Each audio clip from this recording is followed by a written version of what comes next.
Ano ang nangyari nung araw na yon?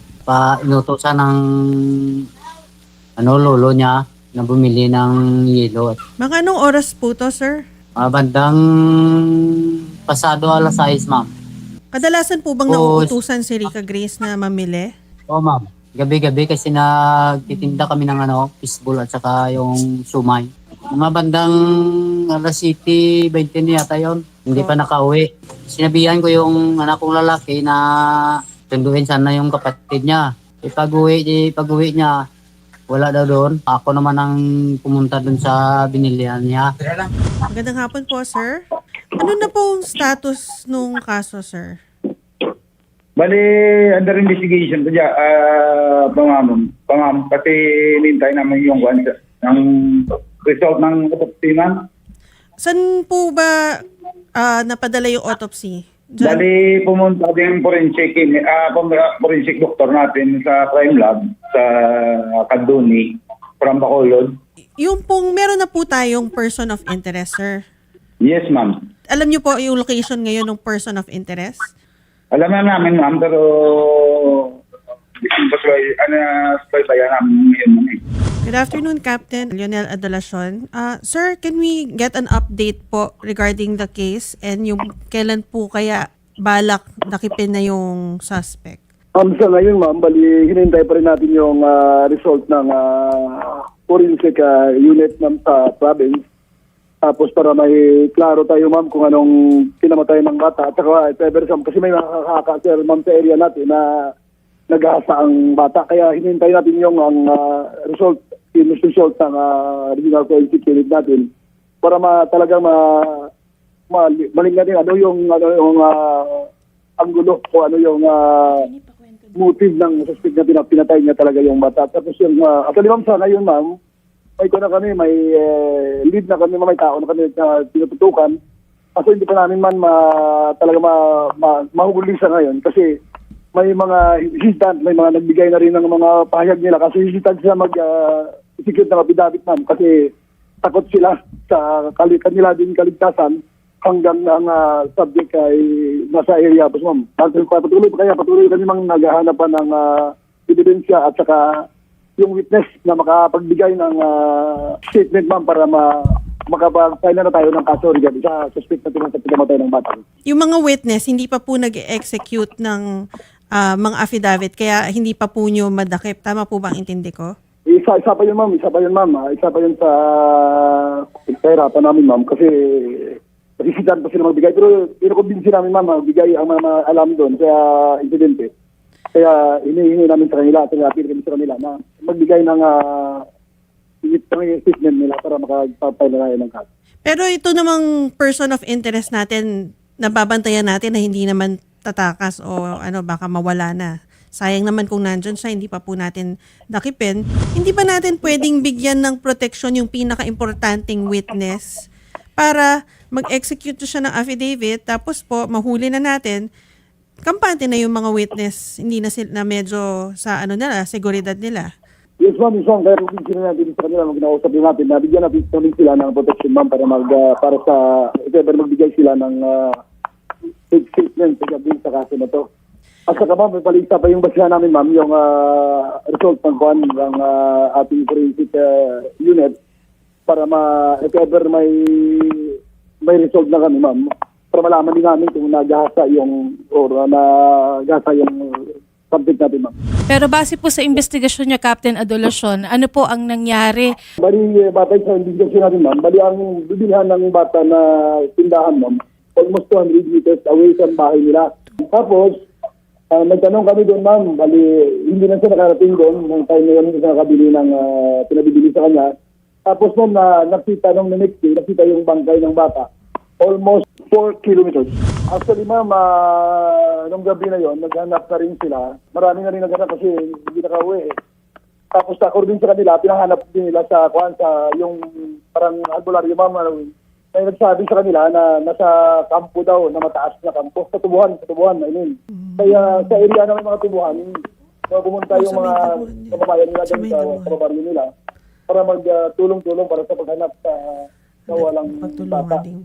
Nakausap na po ba yung nakahanap po doon sa labi ni Rica? Yes, ma'am. Yes, ma'am. Nakausap po namin, ma'am. Yes, ma'am. Nakausap namin. Opo. Nung makita po yung mga labi ni Rica, ano po ang itsura? Actually, ma'am, nung nag-report sa atin, pinuntahan, kung mismo, ma'am, pumunta ko, kasama ko yung mga investigador natin dito, pinuntahan ko yung area. At tapos, sinurdo namin doon. Bali, ang bata, ma'am, yung nakahiga sa tubuhan, hindi rin malayo rin sa sa loob ng tubuhan, ma'am, nakahiga na siya. Tapos, kumplito siya, ma'am, may kumplito na sa plot, may baro isa sa taas, pang may ibaba ni ma'am. Tapos yun lang naman, makita mo sa nakahiga siya, may sugat siya sa loob. Yung bata. Tapos walang dugo sa palibot doon, ma'am, ng area. Kung saan Ilang araw pa po yung autopsy? Bali, ma'am, hinintay pa namin ng feedback mula sa... Bali, follow up namin, ma'am. Follow up naman, ma'am. Bali, hinintay yung forensic unit natin, ma'am, yung death certificate ng bata, sir. Bago ma-release ng... Pero follow up na rin namin. Ma'am, nalibing na po ba si Rica Grace? Hindi pa, ma'am. Kung meron po kaming maitutulong sa inyo, lalo na po sa pagpalibing, handa po ang opisina ni Sen Rafi na mag-abot po ng tulong sa inyo, lalo na po dun sa pagpapalibing. Ilan po ba ang mga anak ninyo, ma'am? 4 po, ma'am. May adoptibo po ako na 1, 5, at saka dito sa bahay sa amin, may apo na po. 1 ba, sila lahat, 6. Pang ilan po si Rica Grace? Sana ko po pang 3. Nasa linya po natin, of course, ang nag-iisa nating action man and hari ng public service. Magandang hapon po, Idol Rafi Magandang hapon Tulfo. po, Sen. Hello. Po si Attorney Attorney Blessy, Blessy. magandang hapon. Good At afternoon po, Sherry, sir. good afternoon. Sir, magandang hapon po, Captain. Okay, sinabi ko po kanina na meron na po kayong person of interest. Yun nga lang, may mga witness na natatakot. Okay? Now, ang tanong ko po, paano nyo po na naging person of interest kung sino man yung taong yon? Bakit siya? Actually, sir, pwede kita sagutin, sir, ng Ricardo, sir. Kasi may mga circumstances, sir, na sa kanya talaga tinuturo, sir. Kaso lang, sir, pag sinabi ko dito, sir, baka nga ating person of interest, sir, maka-monitor, sir, at saka maka-alis, sir, sa area, sir. Hindi, sir eh. Kasi yung person of interest, regardless kung talagang siya ang may kagagawa ng krimen, alam na niya na siya yun. Siyempre, magtatago na yun. Regardless, kahit na hindi siya ma-on air, I'm sure magtatago yun. Wala namang taong na pagkatapos niyang pumatay, especially heinous crime yun, nandiyan pa rin sa bahay niya, pakuya-kuya-kuy. Wala pong ganon. Yung person of interest na yan, na sinasabi niyo, I'm sure nagtatago na yan. Tama? Mali? Balik sa ngayon, sir, kasi... Hindi, sa pag-isagot lang, yung person of interest na yan, nagtatago Hello, na. sir. Exactly. Hello, sir. So kung nagtatago na siya, alam niya na meron siyang ginawang krimen. So ngayon, ang gusto ko lang malaman, paano siya naging person of interest? Dahil ba merong witness nagturo sa kanya? Meron bang CCTV? Yun lang naman kailangan mo sabihin, sir, hindi naman makapekto sa sa ginagawa niya investigasyon. Kasi yun yung ebidensya niya. The evidence, sabi nila, it will not lie. The evidence will help solve the case. So gusto ko lang, meron kayo matibay na ebidensya na yun talaga yung suspect ninyo, siya talaga yung may kagagawa ng krimen. At ayaw naman natin magkaroon kayo ng suspect para masabi lang na meron kayong ginagawa. Alam niyo po, sir, naging patas ako dito. Kung kinakailangan, sir, magdalaga pa ako ng reward. Okay? Tulad ng ginagawa ko palagi. Ilang beses na tayo nakasolve ng crime dahil may reward hanggang sa nakasuhan and all. So, tanong ko ngayon, sir, paano nga naging person of interest yun? Pakisagot lang. Meron bang witness? Meron bang CCTV? Sir, may nakikita, sir. Sir, Meron. may nakikita, sir. Okay. At ang last minute, sir, na siya yung nakasakay, na siya yung concert. So, merong nakakitang witness na... Yes, sir, may... Okay. Now, itong person of interest, sinak yung bang background nito? Ano ba to? Dati ba itong may mga record na sa PNP? Ito by addict, etc.? Sir, actually, wala pang record, sir. Pero may maraming bali sa investigation namin, sir. Hindi Marami lamang tong yun, sir. record. Bali, supported dyan ng ibang, sir, bali, ibang circumstansya, sir. Okay. Kaya siya yung sasabihan, sir. Diba? At large siya. As long as merong witness, di ba pwedeng idalhin yan sa piskal? Tama ba? Kailangan po, sir, na nadakip po yung pong tao. So, kukuha po ng warrant of arrest. Hindi, kasi di ba at large siya. Opo. Tapos na lampas na sinatawag ng mga polis na reglementary period. So hindi siya pwedeng hulihin at saka hindi siya pwedeng issue ng warrant nang walang dokumento na galing. Yung warrant kasi magagaling sa korte, di ba? Opo. So ang ibig sabihin, Kasi nagtatago na, sabi ni Captain, di ba? So kung nagtatago na at meron tayong matibay ng witness, okay, yung witness issue ng affidavit sa fiscal manunumpa na itong si Juan, kung ang pangalan ng suspect, si Juan ang may kagawa ng krimen, tapos state niya kung paano niya nasabi na si Juan, etc. And then iakit yun sa piskalya, People of the Philippines versus tapos yung witness. And then, pag-aaral ngayon ng piskalya kung may probable cause. And then, pag nakita ng piskalya may probable cause, then iakit sa judge, magkaka-issue ngayon ng warrant. Opo, yung warrant po ma-issue po kahit wala siya, pero po yung mismong paggulong ng kaso, kailangan po talaga nandun yung tao para ma-arraign po, sir. Pero naipala ba nila, Captain, yung kaso sa piskalya? Yung sa piskalya po, pwede po kung meron ng sapat na ebidensya, silang maipresenta, pwede nilang isampa yung kaso, pero po, kailangan po ma-arraign kasi yung tao.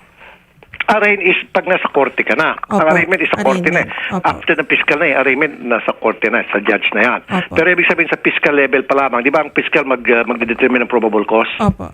And then one na fiscal have determined na there is a probable cause para yung kaso ay gumulong sa judge, umakyat, then doon na siya ma-arraign, guilty or not guilty, etc. Yun yun, Opo. arraignment. So for the meantime, kailangan sa fiscal level pa lamang, pwede nang ma-file yung case with the witness. And then, after that, so yung fiscal iakit niya sa korte. And then yung korte, mag-i-issue ng warrant para sabihin ng korte, ikaw ay under my jurisdiction. Kaya nga, yung warrant nakalagay ng pangalan ni judge at kapag nahuli yung suspect, i-deliver kay judge sa korte ni judge, parang gano'n. Opo. So, ang tanong ko ngayon, Captain, hindi pa rin kinakapag-file o kulang pa kayo sa mga ebidensya nagkakalap tulad ng forensic, gano'n, fingerprints, etc. Yes. Yun hinintay Yes, nyo. sir. Magandang hapon po. Yes, sir. Bali, hintay pa rin namin, sir. Bago mag-file yun, sir. Hintay namin yung forensic examination results sa bangkay natin, sir. At saka yung testimony, sir, para malakas yung kaso natin, sir. Madaday ko nakahanap kami ng dagdag na ebidensya. Okay. At saka witness. Hindi pa nagawa po yung autopsy? Hindi pa ano? Bali, nagawa na, sir. Bali, result na lang sinahintay natin, sir. So, merong witness na makapagsasabi na yan talaga yung suspect nyo, yung person of interest. And then, nagkakalap pa kayo ng additional evidence para masiguro na kahon siya kapag yan ay pinaward ng piskalya at hindi basta-basta ma-dismiss. Tama? Yun yung Yes, sir. ginagawa Yes, niya. sir. Okay. Yun lang. Sige. Thank you, Atty. Blessy. Thank you, Sherry. Thank you po, Captain. Sir, thank you. Maraming salamat Yes, po. po, sir. Thank you, sir. Magandang hapon po. Inaasahan po namin, ifa-follow up po namin to this week, Kap, kung kamusta po yung status. Kasi Yes, ma'am. time is of the essence po talaga ngayon dito po sa kaso na to. So, ang gusto ko lang matanong kila Ma'am Ana at saka Sir Ricardo, kung meron ba kayong pinaghinalaan or meron po bang nagkaroon ng motibo kay Rica Grace noon? Dito sa amin, ma'am, parang hindi ko naman masabi na kasi pamilya ang nasa paligid dito eh. Magkapamilya kami lahat dito. Yes, ma'am. Opo. Kung sino man ang gumawa sa anak namin, sana konsensyahin siya at sumuko na lang ng kusa. Bait-bait ng anak namin. Sana makonsensya siya sa ginawa niya sa anak namin kasi may pamilya naman siya eh. Sana makonsensya ka at sumuko ka na. Tsaka siguro manawagan din tayo kung meron pang ibang testigo na maaaring may mabigay na impormasyon sa kapulisan, kila Kapitan Chief Police Captain Lionel Adolacion. Lumapit lang po kayo at poprotektahan po kayo kung meron po kayong alam para po ma-solve na yung kaso. Ma'am, from time to time, aalamin po namin ang update of course kay Captain Adolacion regarding po dun sa autopsy report and imo-monitor po namin yan and magpapadala po si Senator Raffy ng tulong and ng reporter po dyan sa Candoni, Negros Occidental para mas matutukan po yung kaso po ninyo. At kung ano man po ang maitutulong po ni Idol Raffy ay ipapadala po namin sa inyo, ma'am. Salamat po and ang aming pong taus-pusong pakikiramay po sa inyong pamilya. Maraming salamat po, ma'am, po. sa tiwala.